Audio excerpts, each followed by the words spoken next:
사랑하는 나눔가족 여러분, 말씀으로 시작하는 아침입니다.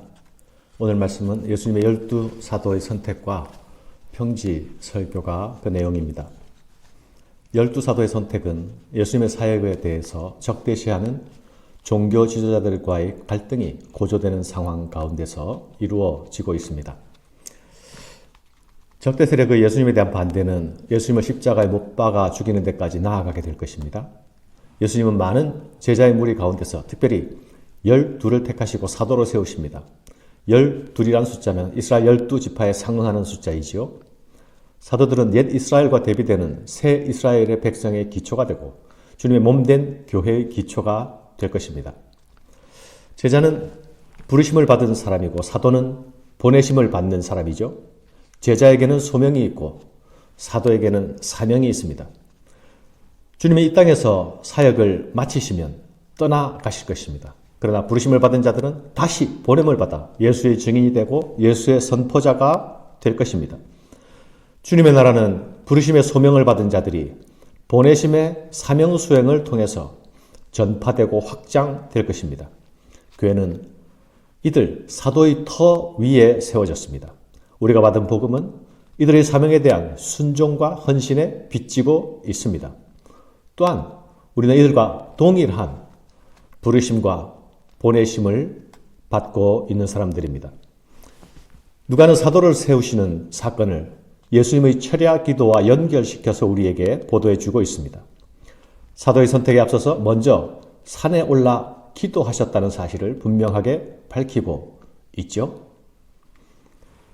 이때 예수께서 기도하시러 산으로 가사 밤이 새도록 하나님께 기도하시고 밝음에 그 제자들을 부르사 그 중에서 12를 택하여 사도라 칭하셨으니, 누가는 본문에서 기도란 단어를 두 번이나 반복하여 사용하고 있습니다.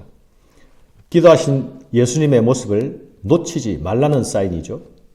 예수님은 세례 받으실 때도 기도하셨습니다. 또한 사역 중에도 수시로 한적한 곳을 찾아 기도하셨습니다. 예수님은 평상시에도 기도를 통하여 사역을 위한 능력을 공급받으셨습니다. 그러나 오늘 예수님의 기도는 사도의 선택을 앞두고 기도를 통해서 하나님의 뜻을 분별하기 위한 씨름의 기도입니다.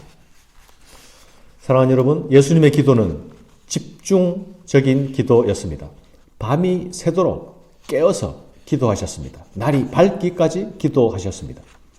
예수님은 적대자들의 문제를 하나님 앞에 내어놓고 기도하셨을 것입니다.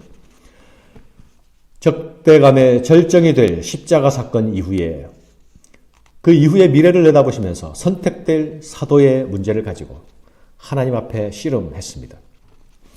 예수님의 기도는 하나님의 기도였습니다. 우리 번역에는 하나님께 기도하시고 라고 되어 있죠. 그러나 원문 그대로 하면 하나님의 기도를 하셨다. 하나님의 기도를 하시는데 온 밤을 지새웠다가 됩니다. 예수님께서 하나님의 기도를 하셨다는 말은 예수님의 기도가 철저하게 하나님 중심적인 기도였다는 것을 말해주는 것입니다. 또한 예수님의 기도는 응답 때까지 지속된 기도입니다.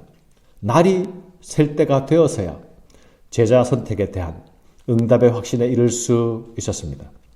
하나님께 응답받은 후에 제자를 선택하신 것입니다. 마지막으로 예수님은 기도에 응답대로 순종하셨습니다. 예수님의 기도는 바로 삶으로, 행동으로 이어졌습니다. 제자들을 선택하는데 가롯 유다의 선택은 예수님에게 쉽지 않은 선택이었을 것입니다. 예수를 파는 자 될 가롯 유다라.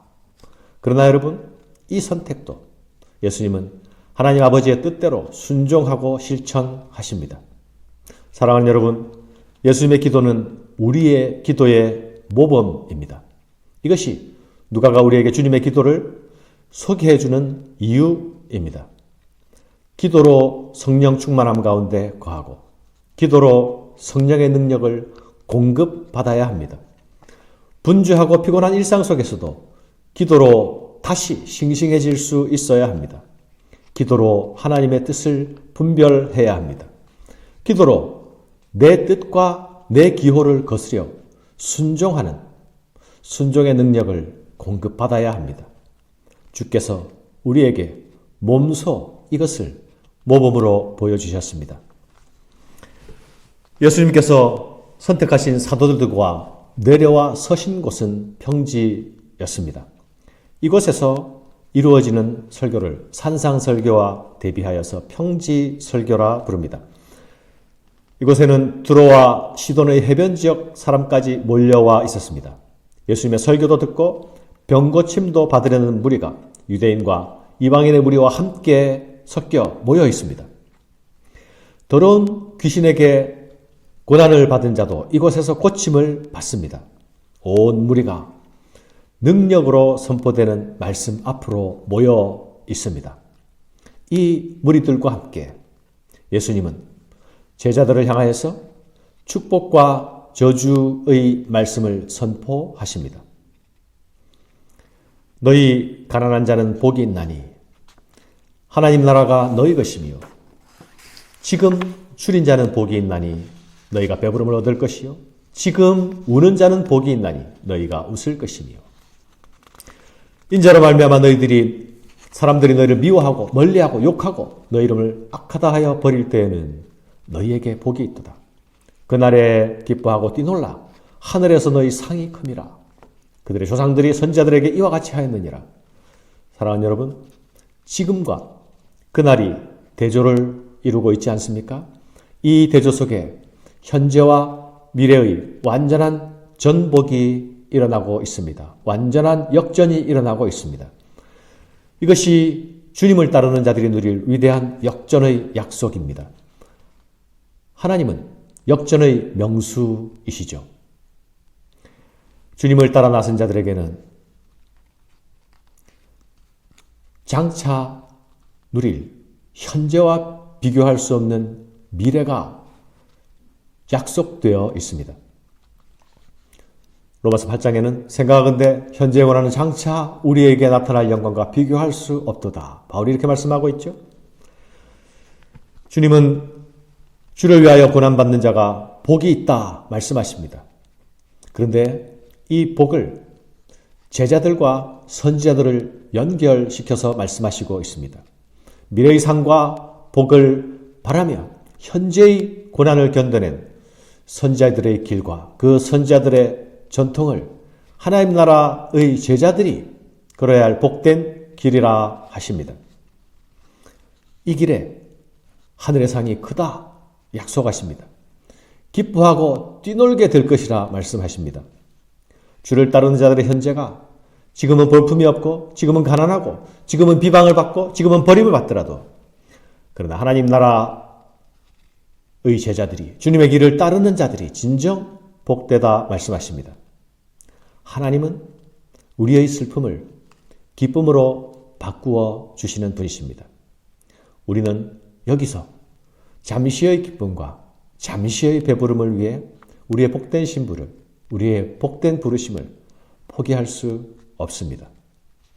사랑하는 여러분, 화 있을진저로 이어지는 저주의 말씀은 먼저 언급한 복을 더욱 분명하게 밝혀줍니다.